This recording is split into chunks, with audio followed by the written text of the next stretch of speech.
দেখো 3 নম্বর প্রশ্নে দেওয়া আছে যে 15 কোয়াটে ইকুয়াল 8 হলে সাইন এ ও সেক এর মান বের করো। তাহলে আমাদের দেওয়া আছে কি 15 কোয়াটে 15 কোয়াটে ইকুয়াল 8। তাহলে কোয়াটে এই 15 আছে গুণে, ডান সাইডে আসলে হবে ভাগে। তাহলে আমরা আবার একটা ত্রিভুজ আঁকি।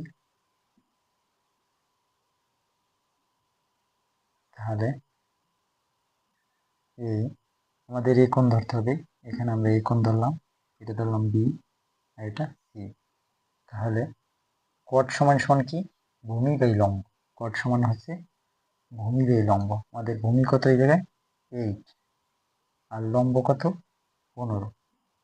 অতিভুজের মান কত হবে, অর্থাৎ এবি স্কোয়ারের মান কত হবে, এটা আমাদের বের করতে হবে। এবির মান আমরা জানি কি অতিভুজ স্কোয়ার, আমরা জানি অতিভুজ স্কোয়ার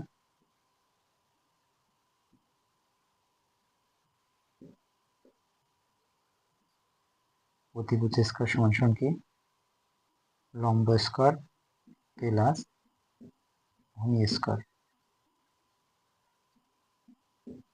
তাহলে অতিভুজ মানে কি এবি, এবি স্কোয়ার। লম্ব কত, লম্ব হচ্ছে বিসি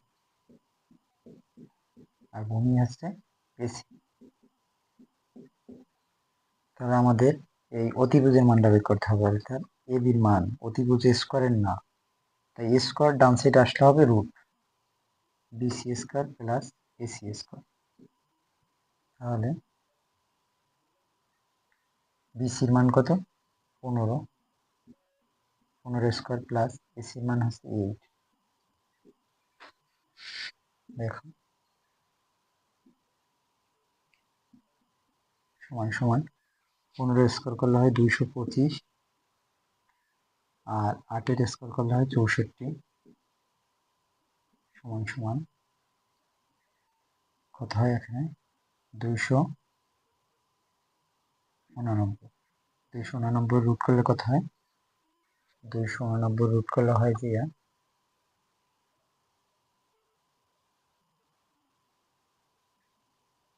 17। তাহলে আমাদের বের করতে বলছি কি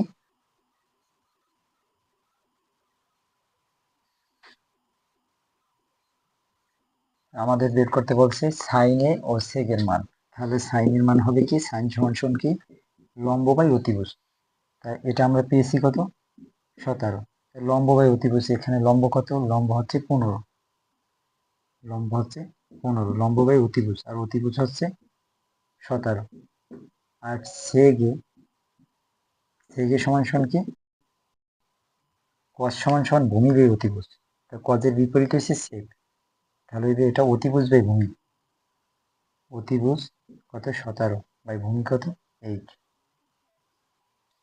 এই দুইটা মানই আমাদের বের করতে বলছে যে সাইনে ও সেগের মান কত।